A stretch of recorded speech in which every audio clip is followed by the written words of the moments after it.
ADB আন্তর্জাতিক সংবাদে আপনাকে স্বাগতম। সংবাদের শুরুতেই থাকছে সংবাদ শিরোনাম। ট্রাম্পকে ডেমোক্র্যাটদের হুঁশিয়ারি। ইউক্রেনের হামলার আতঙ্কে মস্কোর 4 বিমানবন্দর বন্ধ। এবার ব্রেক ফেল করে দুমড়ে মুচড়ে গেল ভারতীয় যুদ্ধবিমান। আবার ওয়ার্কার্স পার্টির প্রধান হলেন উত্তর কোরিয়ার কিম জং উন, বাড়ল ক্ষমতার মেয়াদও। ট্রাম্পের হাসপাতাল জাহাজ পাঠানোর ঘোষণায় গ্রিনল্যান্ডের জবাব লাগবে না, ধন্যবাদ। নতুন স্নায়ুযুদ্ধ চান না ব্রাজিলের প্রেসিডেন্ট লুলা। এতক্ষণ শুনছিলেন সংবাদ শিরোনাম, এখন জানাবো বিস্তারিত।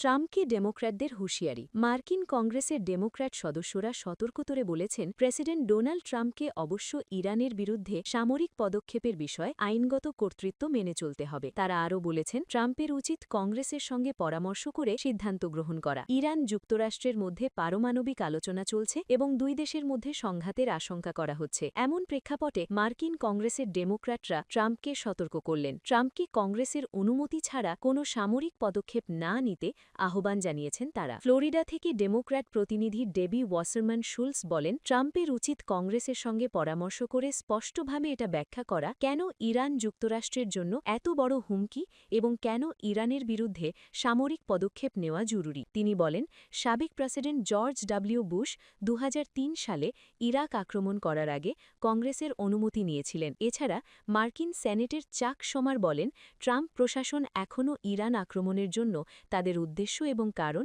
পরিষ্কার করেননি এবং কংগ্রেসের অনুমতি চায়নি। তিনি আরও বলেন, কংগ্রেস একমাত্র কর্তৃপক্ষ যা যুদ্ধ ঘোষণা করতে পারে এবং যুদ্ধের জন্য আইনগত ক্ষমতা প্রয়োগ করতে হবে। এদিকে মার্কিন সেন্ট্রাল আর্মড সার্ভিসেস কমিটির সদস্য জ্যাক রিড সতর্ক করে বলেছেন, বর্তমানে ইরানকে আক্রমণ করা একটি কৌশলগত ভুল হবে। তিনি এর অনিয়ন্ত্রিত পরিণতি সম্পর্কে উদ্বেগ প্রকাশ করেছেন। তিনি বলেন, যুদ্ধ শুরু করা সহজ, কিন্তু তা শেষ করা অনেক কঠিন।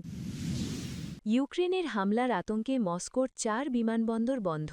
অতর্কিত হামলা, নিরাপত্তাজনিত উদ্বেগের কারণে রবিবার বিকেলে রাশিয়ার রাজধানী মস্কোর 4টি আন্তর্জাতিক বিমানবন্দর বন্ধ করে দেওয়া হয়েছে। পরবর্তী নির্দেশ না আসা পর্যন্ত ওই বিমানবন্দরগুলিতে উড়োজাহাজ চলাচল করবে না, এমনটাই জানিয়েছে সে দেশের বেসামরিক বিমান পরিবহন সংস্থা রোসাভিয়াৎসিয়া। রবিবার মাত্র 1 ঘণ্টার ব্যবধানে আকাশ প্রতিরক্ষা বাহিনী ইউক্রেনের 11টি ড্রোন গুলি করে নামায়। রোসাভিয়াৎসিয়া এক সংবাদ বিজ্ঞপ্তিতে জানিয়েছে, নিরাপত্তার কারণে দোমোদেদোভো, ভনুকোভো, ঝুকোভস্কি এবং শেরেমেতিয়েভো এই 4টি আন্তর্জাতিক বিমানবন্দরেই বিমান চলাচলে বিধিনিষেধ আরোপ করা হয়েছে। পরবর্তী নির্দেশ না আসা পর্যন্ত ওই বিমানবন্দরগুলিতে উড়োজাহাজ চলাচল করবে না। মস্কোর মেয়র সার্গেই সোবিয়ানিন তার সামাজিক যোগাযোগ মাধ্যম ম্যাক্স চ্যানেলে জানিয়েছেন, আকাশ প্রতিরক্ষা বাহিনী মস্কোর দিকে ধাবমান আরও একটি ইউএভি বা ড্রোন প্রতিহত করেছে। বিকেল 4টের সময় দেওয়া সর্বশেষ পোস্টে তিনি লিখেন, এই নিয়ে মোট ভূপাতিত করা ড্রোনের সংখ্যা 11টিতে পৌঁছেছে। রাশিয়া ইউক্রেন প্রতিবেশী দুই দেশের মধ্যে রক্তক্ষয়ী যুদ্ধ 4 বছর পূর্ণ হওয়ার পথে। রাশিয়ার দাবি, ইউক্রেন নিয়মিত মস্কোসহ দেশটির বিভিন্ন অঞ্চলে ড্রোন হামলা চালাচ্ছে। পাল্টা ব্যবস্থা হিসেবে রাশিয়াও ইউক্রেনের ওপর ক্রমাগত ক্ষেপণাস্ত্র এবং ড্রোন হামলা চালিয়ে যাচ্ছে।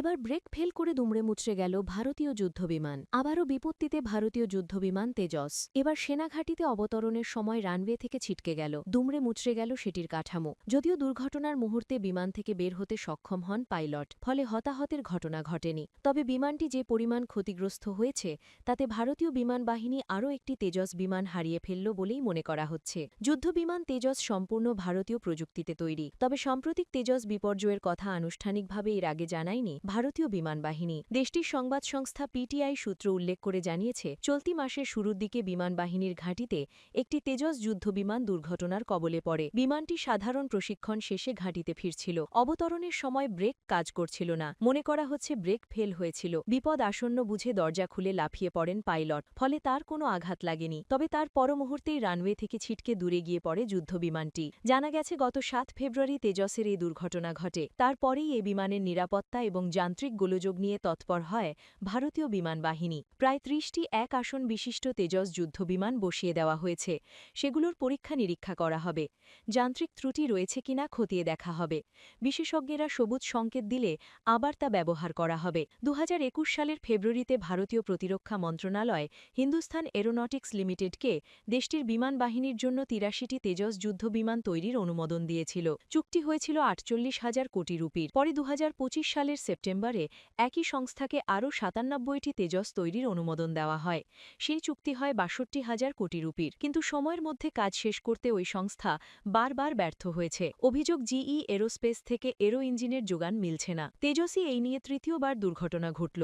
প্রথম ২০২৪ সালের মার্চে দুর্ঘটনার কবলে পড়েছিল তেজস। রাজস্থানের জয়সালমেরের কাছে ভেঙে পড়েছিল তেজস যুদ্ধবিমান। সেবারও পাইলট নিরাপদে বিমান থেকে বেরিয়ে আসতে সক্ষম হয়েছিলেন। দ্বিতীয়বার তেজস ভেঙে পড়ে দুবাইয়ে এয়ার শো চলাকালীন। মৃত্যু হয় পাইলট বিমান বাহিনীর উইং কমান্ডার নামান স্যালের। ৭ ফেব্রুয়ারির ঘটনা সেই তালিকায় তৃতীয় সংযোজন। আবারও ওয়ার্কার্স পার্টির প্রধান হলেন উত্তর কোরিয়ার কিম জং উন।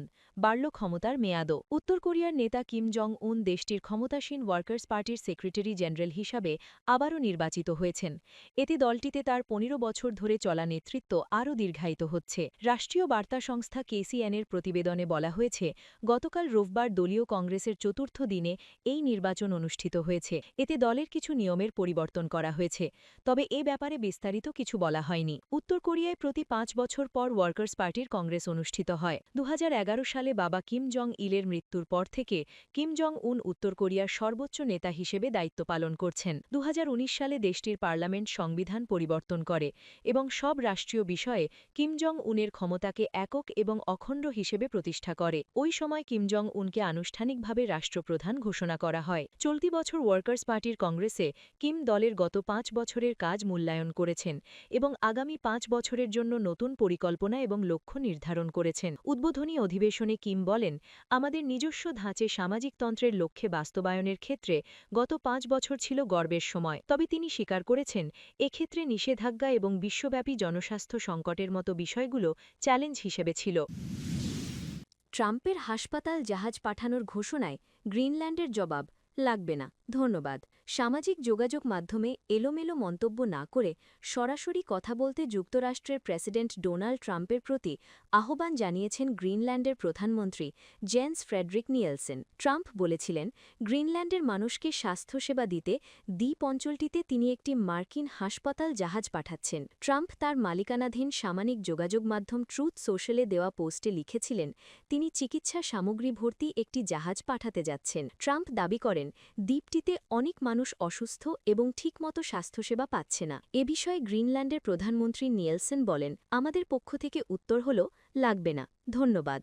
গ্রিনল্যান্ডের সব নাগরিকের জন্য বিনামূল্যে স্বাস্থ্যসেবার ব্যবস্থা রয়েছে। নিয়েলসেন ফেসবুকে আরও লেখেন, এটা যুক্তরাষ্ট্রের মতো নয়, যেখানে চিকিৎসকের কাছে যেতে অর্থকড়ি লাগে। গ্রিনল্যান্ডের প্রধানমন্ত্রী নিয়েলসেন আরও বলেন, গ্রিনল্যান্ড যুক্তরাষ্ট্রকে সহযোগিতা দেওয়ার জন্য এখনও খোলাখুলি অবস্থানে রয়েছে। তবে তিনি সরাসরি আলোচনার গুরুত্বের ওপর জোর দেন। নিয়েলসেন বলেন, সামাজিক যোগাযোগ মাধ্যমে কম বেশি এলোমেলো মন্তব্য করার বদলে আমাদের সঙ্গে সরাসরি কথা বলুন।